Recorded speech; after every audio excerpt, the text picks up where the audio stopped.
Ah, making a video, I think. Well, I should have checked the time on the camera, but doesn't matter now. Anyway, Puro. So I'm just going to play this one cold. It's not going to be pleasant, I don't think. I played a little tiny bit and he was already being snarky. So anyway, let's just do this. I haven't done this in a while, so we'll just do this in 12 minutes. Yeah, I don't know. Right, Gary. Boy, you just don't get it. Emotionally, you can't even. You're lazy. Emotionally, I don't even give a shit about this emotional crap. So fuck that. Calling me lazy is just idiotic. So go ahead, whatever, retard. I don't want to play the game that you want to play. Oh, okay, got it. I'm wrong because I don't want to play your game, your word game. You don't even want to learn what the word realism is meant here, or the word locality. You just yeah, I think it's all semantics and mush. Okay, they're all invented concepts that wouldn't even exist if they didn't get this thing wrong in the first place. So the very idea that I have to even worry about simultaneous and all this other nonsense, or two things happening at the same time in different places, or something being in two places at once, this is all your fairy tales. Why would I waste my time figuring out your special jargon for magic talk? like to assume you're seeing a video, so I must be saying I believe what I'm showing you, and you don't listen to the words where. No, that's not the point at all. What I clearly said in the video was, look, the real problem is, physics isn't. I'm saying that physics is a lot simpler than they've made it out to be. I think it can be understood by the common man, and get rid of all this, this obsession with a formula, and get back to what is in the formula and why those pieces that are in the formula affect the result, and so it can be all made much more understandable. And they have deliberately, like doctors talking Latin, they've just separated it from reality for no good reason except to be elitist fucks, in my opinion. But anyway, besides that, if you're going to have a conversation about something that has this many, it's a little bit complicated in the sense that there are, it's like evolution or something. We're so familiar in talking about it that it's much easier 200 years later. I guess what I'm saying is you have to take it an element at a time. And we never do that in these conversations. No subject is exhausted or beaten to death. I say something simple like, the evidence for lensing is weak. We should be able to agree on that. That it's not strong, hard evidence. It's weak evidence. It's indirect evidence, it's vulnerable to reinterpretation. I don't believe in the pilot wave theory. I just think for those. Right. So again, this is again just let's throw into the mix a conversation about another complex phenomenon that's happening for a lot of complex reasons. Let's throw it in and imply that it has something to do with this other part of physics, which it doesn't. Just like water waves don't have anything to do with light. And well, just because there's some elements or similarity, now we're going to equate these completely different subjects. Because cement looks like sandpaper, we're going to assume there's a connection. And, we can use buildings as sandpaper, or we can live in sandpaper. No. That do, people that want to preserve realism, that don't like the idea of superposition. Yes, that's right, superposition. Well, superposition in the strict sense, the fact that every force is its independent force, and the forces don't in any way mix. You can't make force affect force. So if there's a positive force and there's a negative force, they don't mix together and turn into something else. The object itself interprets the two forces as their original impact. They don't mix before they reach the body that's going to be influenced by them. The body that's influenced does the compromising, so to speak, does the mixing of the two forces. The two forces never mix. And that's an important fact in physics. That's agreeable. Superposition turned into things in two places at once and that kind of crap is bullshit. They don't like the idea that some sort of the version of the particle went through both slits. They don't like that. And so it's an idea, and this is a pretty good visualization of how that kind of thing could work. Well, again, you're pointing it out. You say you don't agree with it, But let's talk about it, and let's throw it in to this story. Let's talk about leprechauns, even though we agree leprechauns don't exist, just to what? Waste time? Or make God sound more reasonable? I mean, now God will sound a lot, Jesus will sound a lot more reasonable if we compare it to leprechauns. Is that the purpose of this? The pilot wave. Doesn't matter whether you believe it or not. I don't believe it. It's a good addition to the conversation. That's your opinion. It's a good. I'm saying that yes, we could go into the whole molecular structure of crazy glue. We could see the molecules and try to explain why the glue works in certain substances and why it doesn't work with something else. But I don't think that's going to be at all applicable to these fundamental questions about whether atoms are made out of protons, electrons, and neutrons, and whether those things are actually particles or whether they're a collection of particles. Right, but you're too lazy to learn words that that might help understand your own system. Like, is your system is preserving locality important? Again, I don't. It's a completely irrelevant word. There's no such thing in my vocabulary. That's like saying preserving my locality. Why would I even imagine I have something other than a preserved locality? I'm the one that's explicitly stating there's no such thing as a time dimension. There's no such thing as any magical jumping anywhere or hopping anywhere or going anywhere. The matter, the quanta, the force has to actually go there, and it takes time. That's the speed of light, and that's the rules throughout the whole universe, and you're never going to find hard evidence of those rules being broken. Or is it just the concreteness of the particle that's important? These would be important. Again, the concrete of the concrete. No, the concrete isn't concrete. Concrete's made out of protons, electrons, and neutrons. It's not made out of concrete. Important. And then, yeah. And those particles are not particles. They're made out of quanta, and quanta is force. Quanta is light, gravity, and magnetism. That's what it is when it's outside of a proton, or outside of an electron, or outside of a neutron. When it's outside of those three things, it's one of those three things. Isn't that interesting? Yes, there's three of those matter things, and there's three of the non-matter things. Magnetism, gravity, and the electromagnetic spectrum. Photon. You'd have to learn why the hidden variable thing comes in. The work that other people have done. Yeah, well, again, this whole idea that this hidden variable based on, doing these bizarre calculations of 1 million photons, and they do this, and again, going through as I have explained, there's assumptions built into these experiments. So, they use a polarizing filter, and if you don't understand how polarization might work, in the sense that some percentage of the ones that do go through are actually blocked because they hit the bars of the jail cell. So if I'm throwing frisbees, some of the ones that are going the right way won't get into the cell because they're going to hit the bars. And all of the ones going the wrong way, none of those will get through. So there's always going to be an inequity. And so, all this Bell shit and all this other crap, in my opinion, yeah, that's abstruse. That's crap. Okay? Yeah, if you don't get the facts right, then all of that crap isn't going to matter. So it's completely dependent on you actually having an accurate understanding of what the variables actually are. Proving things. You just want to be lazy and have us all believe that when your system's all fleshed out, the math that goes with it, of course it's going to be the same as the current math. No. It'll be slightly different. Well, I mean, slightly different. Again, yeah, what's the point of slightly different? I mean, inverse square is never going to change. It's rock solid. I'm giving you an explanation for why it's inverse square, because it's straight line force. Straight line force is always inverse square. It can't do anything other than inverse square. And that's why it works with magnetism. And, because when the force is actually being irradiated in the right circumstance, like an infinite plane, then there's no inverse square. Because now there's no loss of force, because the location over there is creating the force you're losing.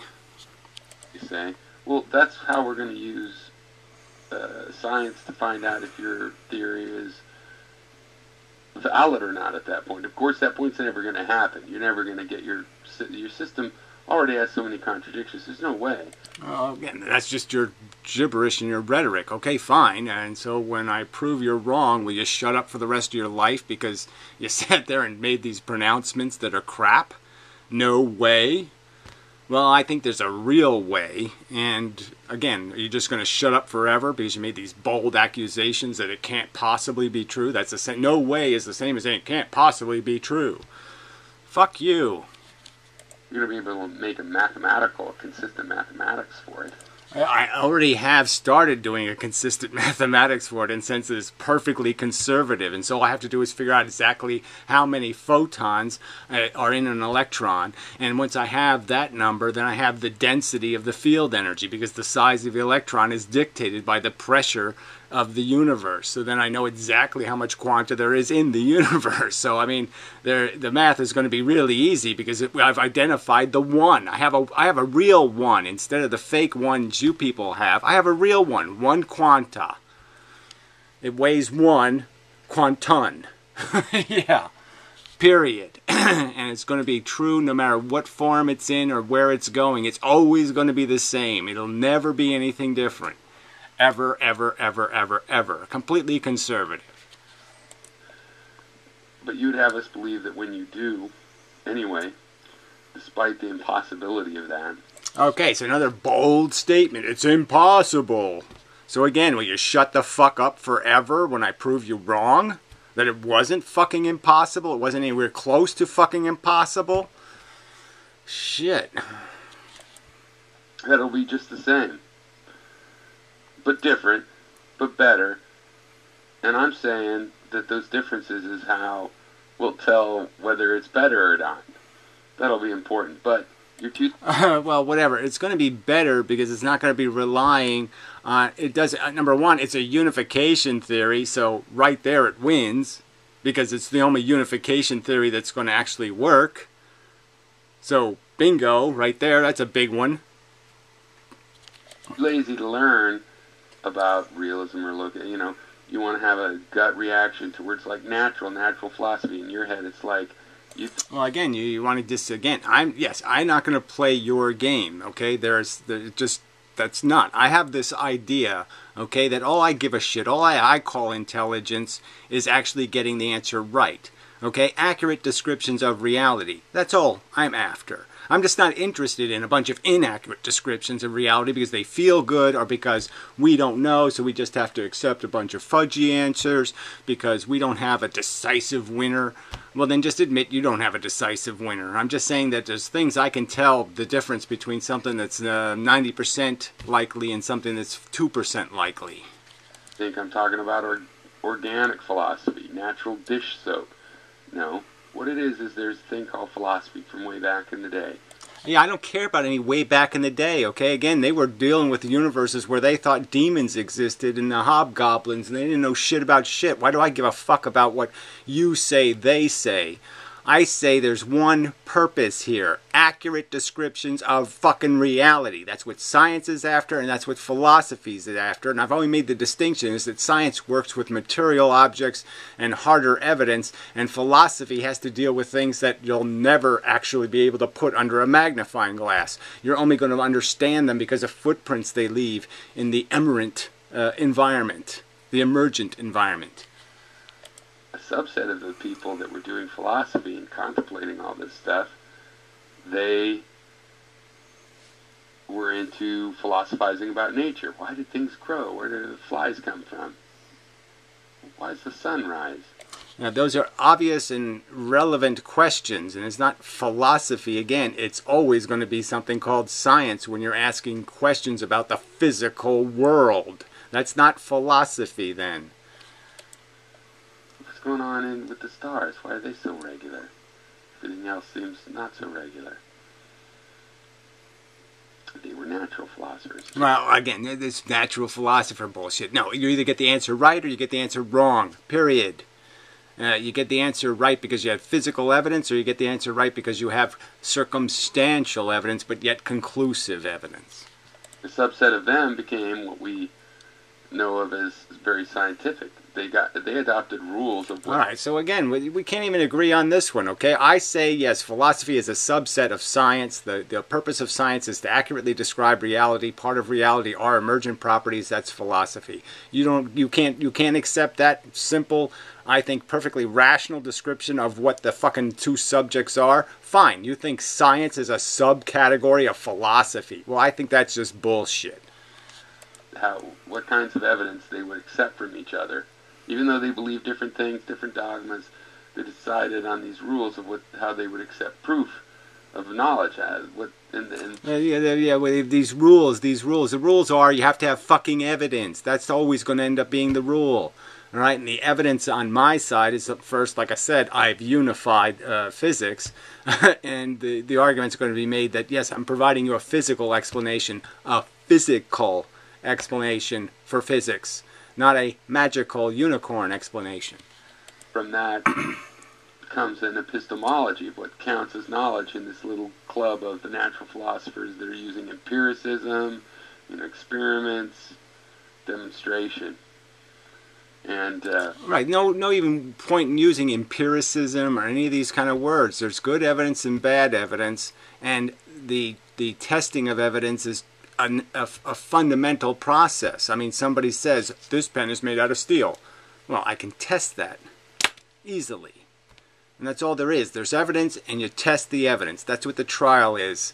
Okay? And when you have enough evidence, you say, yeah, there's nothing else. That's the truth. It's not necessary that math is a part of it, but that really helps, because the point with these guys is, well, you have to be able to post-dict things. Everything you've already seen, your theory has to... I'm not hostile to math, so again, this has nothing to do with any hostility to math. I'm just arguing that most of the time when they're doing math, they're not explaining the difference between hard variables and fudge variables, ones they create for the purpose of making the equation work, like Huygens. Be able to predict things that have already happened. Predict in the sense of going back in time, but you don't do that. You call it post-diction.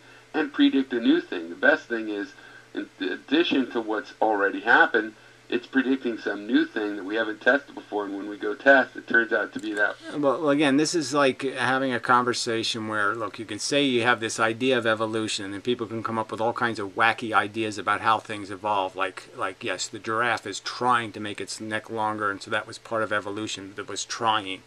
And no, trying wasn't any part of it, okay? And you can explain how, no, it was just giraffes born with longer necks lived better, and giraffes that were shorter neck didn't live as well, and that's it.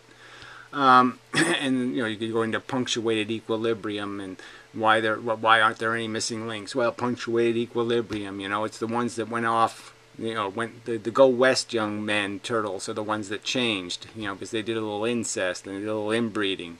And they more quickly evolved and changed.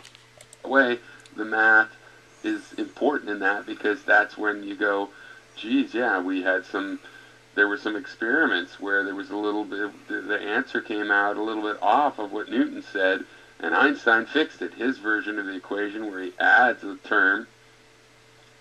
And you want us to believe that when you do the Einstein move, it's going to be the same thing. It's going to be better. I don't know what this mocking voice is, but I mean the point is, it's jackass, is that Einstein didn't do anything magical, okay? He did something that, just Newton didn't realize, that the big giant sun is actually getting moved, that its center of gravity moves. Oh my God. Well, that's fine for you. It's great you're confident. Yeah, you're confident. Well, you're talking pretty confident too, jackass, and so we'll see whose confidence was fucking goddamn merited, and who was full of fucking shit, who was just a talking asshole. I'm not confident in you.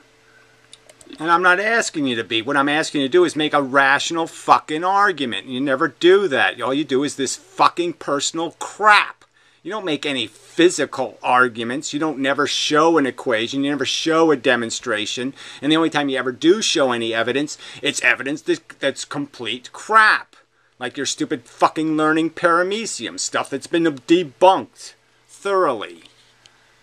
your system isn't going to do that, I don't think, and so, you'll have to get to that point. Where has it?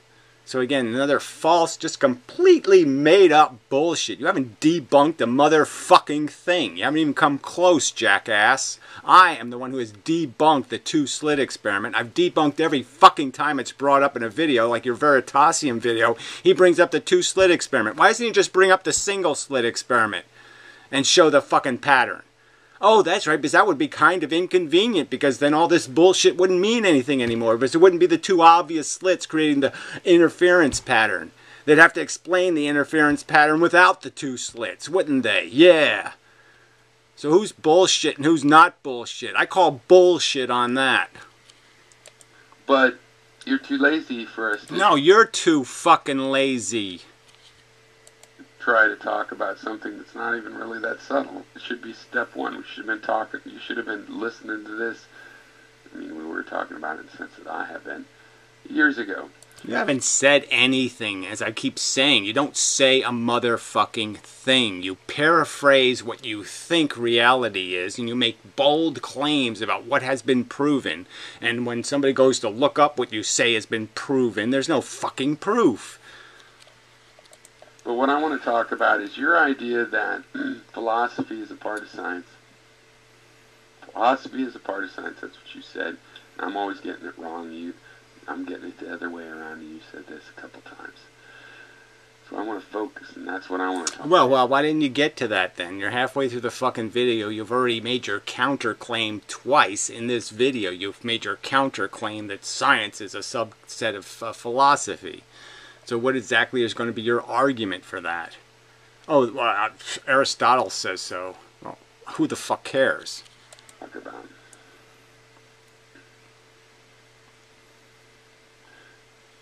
There's two ways to think about that. There's a historical thing, right? Because if if the blues came from jazz, that's an argument that blues, is the subset in child. But there's also an analytic argument of that, no, blues just became something separate, or it expanded out and jazz became a part of it.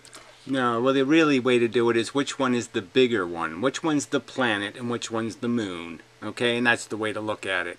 All right, which one is the subject that covers the entire universe? Oh, I guess that would be the one with all those little quanta in it and all the fucking protons and electrons and neutrons. So I guess that science is going to end up being the bigger science, the one of the material universe. And the one of emergent properties really probably only has to do with what the fuck's happening on planet Earth, frankly, because that's probably the only place any of this consciousness shit is happening. So I think it's the only place this philosophy crap is going to have any fucking meaning, is where there's feeling things. Analytic, separate from the chronological history. There's no doubt chronologically what I described happened, and that's where scientists came from philosophers. Well, again, you say so. When the point is that science was really dumb. Science believed in astrology. Science believed in demons. Science believed in, logically concluded that there must be Thor and there must be gods because they couldn't understand anything. So they were the first scientists. They asked the question. It was the proper question to ask. Why is the hurricane going to blow my house down? They just came up with the wrong answer because God thinks I farted the wrong way. And that there's philosophers that are not scientists comes into play in the analytic side, right? A border collie is a kind of dog. Border collies are there for a subset of dogs. To be a border collie means you're a dog because you're a subset of dog. Whereas being a dog doesn't mean you're a border collie, it just means maybe, but you could be some other kind of dog. So if philosophy is a subset of science, then you're saying philosophy is science. And I'm saying that science has these stupid rules of evidence. It has the idea of the logical rules. Those are all kind of built into scientific structure, okay, are rules of evidence and all that kind of stuff. And they're not really philosophical. They're mechanically true. They're mechanisms, and they're descriptions of mechanisms, control mechanisms. So I'm just going to argue that, yes, the better word is science, the scientific method. Okay, there's not the philosophy method. There's a scientific method, and that method also exists covers the rules of reasonable philosophy, in my opinion. And since your definition of philosophy and the word natural, I think the word natural is totally redundant and useless, superfluous nonsense. There's no such thing as anything other than natural. There's no other anything. So, yeah, why would I apply a word like, wetness or something?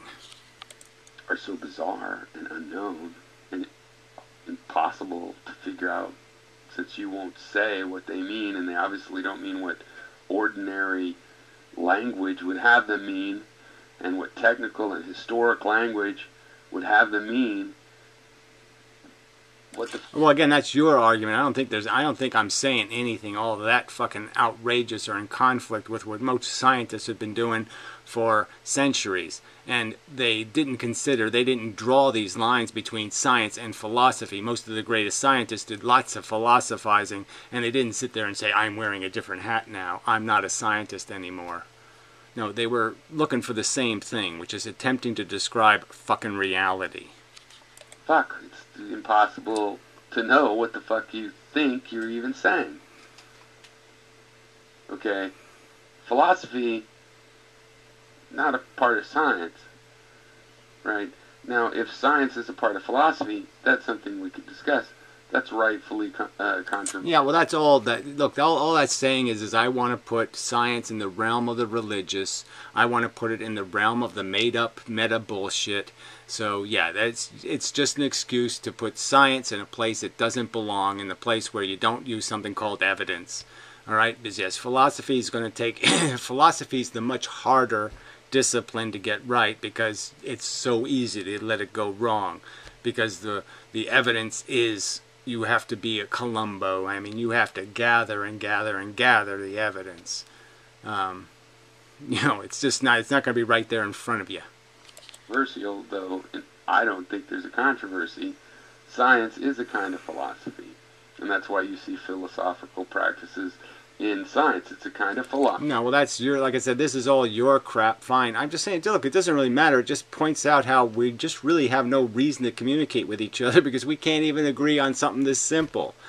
Whether science should be a slave to a made up, to so much made up theory, to so much absolute crap. I mean, philosophy still considers it reasonable to say, I'm agnostic on the subject of, infinitely powerful 500 million winged dragon gods. No, I'm not agnostic on any of that bullshit because I'm a scientist. I don't believe that there's any evidence for that shit. Philosophy that says, look, we're going to limit ourselves to these very strict boundaries of empiricism, prediction, and postdiction. Science is limited to material evidence. Right? There's a way to test whether our theories perform better or worse than whatever theory predated them. That's right. You can model it. So I guess it doesn't have to be material evidence of the same scale. You can just create a model and let the model demonstrate this is what it's going to do. We can test that. And then we will follow the theories that do better. And even if they're broken in some sense, they're coming up with better results. That's good enough. Later on, we'll fix their error, and we'll get even better results, and maybe that'll happen forever. Okay, but yeah, Donald Trump's president. Newsflash, not getting better. The world's covered with religious kooks. Not getting better. But it is a kind of philosophy because, yeah, you have to apply a model. Applying a model to the world that has more than one model that can be applied to it, that's generally a philosophical practice, even if you're really strict and careful about how you do it, as is the case with science. Yeah, well, whatever. So science isn't really supposed to be drawing conclusions. It's not supposed to be saying have faith. Okay, and that's all Feynman was saying. Just have faith. Have faith in the math. Don't worry about concept. Concept is bullshit. Just do the math. That's bullshit. That's religion. Okay. So, the real question, since you're obviously wrong as the words are normally used and are used in academic history and just in general, that doesn't mean you're You can't even get the word right. I think you meant to say natural, not normality. So whatever. So you know, you can't even articulate these sentences coherently. Idea doesn't make some sense. It just means you understand the language you're trying to use. No, I'm not trying to use it. I don't even need to use it. So you need to use it. I don't need to use it. I'd never need to use any kind of stupid concept like natural philosophy. I don't need to say anything. I don't need to put those two words together at all. There's fucking rational philosophy and there's irrational philosophy. I don't give a shit about whether it's natural or not. Using words wrong. That is a possibility. So, what do you mean that philosophy of science is an annoying term to you? What a mushy term. No, it's because philosophy is about the fundamentals. Oh, wow, wrong. No. Philosophy, again, is about the hardest to detect elements of reality. The emergent property, consciousness. That's what philosophy is about. Philosophy is about all the subjects relevant to this experiencing thing. And it really doesn't have anything to do with anything else. The rest of it is science. Of whatever it's about. Philosophy of art would be about, well, what are the fundamentals? How does it work? The philosophy of math is how does math work? Right? Well, having a philosophy of math is silly. Even having a philosophy of art is, in my opinion, quite silly. You can have a philosophy regarding an understanding of psychology, but that's a science again. So, you know, you can understand psychologies react to images and colors, and then there's a way to manufacture images and colors, you know, that appeal to people, and ones that don't, and ones that scare people, and ones that frighten people, and ones that make people imagine, you know, having their anus twitched. Who the fuck cares? It's neither philosophy or science. It's bullshit. The things that are guiding how you approach it, so that in one area there's a philosophy of science that it's, you know, levers and BBs and can predict the future, and another one it's different. Well, exactly. That's because you made it a subset of fantasy and bullshit. Right. So I'm saying no. Science is either you get it right or you get the answer wrong. There's no two answers. There's one answer that's right. There's one answer, you know, and the rest of the answers are wrong. That's it. Period. Done. The Earth is in the center. The Earth is in the center. You know, and why? You know, there was a philosophy of science after, you know, I think there was natural philosophy. And why does that term? Fuck YouTube. Fuck YouTube. So much. Because the word natural, it's like natural dish soap. No. It's because some philosophers thought, I'm going to go sit in the clouds and think about God's kind of things, and it has nothing to do with this dirty earth and all its dirty things in it. And other people thought, well, I like nature. I want to know why things grow, how things change. Yeah, liking something should really have nothing to do with the subject. So again, I don't see any point in me qualifying it with this stupid word natural. What do I need it for? Accurate. Truth. That's all. The rest of this is bullshit. Either get it right, get the answer right, or get their answer wrong. And we know what a right and wrong answer looks like. Yeah, that is, the right one looks like the one with a big pile of evidence under it, and the wrong answer looks like the one with no evidence under it. Change what's going on, what everything's made of.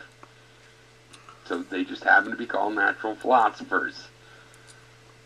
Right? But you have like an emotional reaction to the word natural in there. It's probably because you are a nature boy. No, it's probably because the worst of the world is. You just said it. Love nature. Okay, we see it with all these Gaia assholes. They're all shoving a bunch of fucking religion into science. So the word nature in the conventional, what's the other word for conventional, in the colloquial sense, is a fucking abomination to science. That's right, because most people have a fluffy, puffy, bullshit fucking Pokemon perception of nature. Disillusioned nature boy. Thought nature was lovely. It was the answer. It was nicer. It was a place to see a pleasant thing, and then you realize, no. Oh, whatever. You were raped by leprechauns. There, that's my psychiatric analysis, okay? You were raped by leprechauns, and you've never gotten over it. At 8 years old, it's also shit. Look, that lizard just got eaten by that cat. That was terrible. It was still alive. Fuck nature. And then suddenly, we have natural philosophy, been called that for, centuries and centuries, thousands of years if you count the multilingual nature of philosophy. And right, and how much bullshit is included in natural philosophy? Shamanism, all kinds of asshole bullshit gets shoved in there. The spiritual LSD drugs and shit. Fuck this. This has nothing to do with it, okay? Gaia is part of this whole natural thing. That's right, the word is, it has no use anymore, okay? It's been stolen by the poofters, and it just doesn't mean anything anymore. It doesn't mean what it needs to mean. It doesn't mean anything like in the Darwinian sense. It's lost all of its fucking tree bark character. You just can't handle it. And you're too lazy to learn what these words mean. No, I'm too indifferent, and I'm too sick of people fucking using words to evade reality. There's these words like love and poofter words. You keep throwing them into all the conversations, all these little poofter words. I got no use for them. That's all I'm saying. I don't give a fuck. You can use them all day long. I'm just saying don't call me one of them, because I'm not. So that you could describe what you're going for in your system, because the logic of your system's inconsistent and incoherent. Incoherent. You keep saying shit like that. Where's the incoherent part, asshole? Why don't you detail something for a change? Incoherent. Therefore, it would be more useful to know what you're going for. Well, I've already made the videos over and over again. The basic idea, the basic concept that gravity is a real force is kind of obvious in that it perfectly duplicates the inverse square rule. It fits all of the gravitational necessities. It's called Mach gravity. Go look up Mach gravity, okay? And it works perfectly as long as you don't turn it into a fucking meteorite that's hitting stuff and bouncing off at a different speed. So if you understand the kinetic argument, it fixes the thermodynamic problem. So the whole reason why Lasserre's gravity was rejected by Feynman was a thermodynamic problem, and I fixed it. What you're really objecting to and things like that. Because, Gary...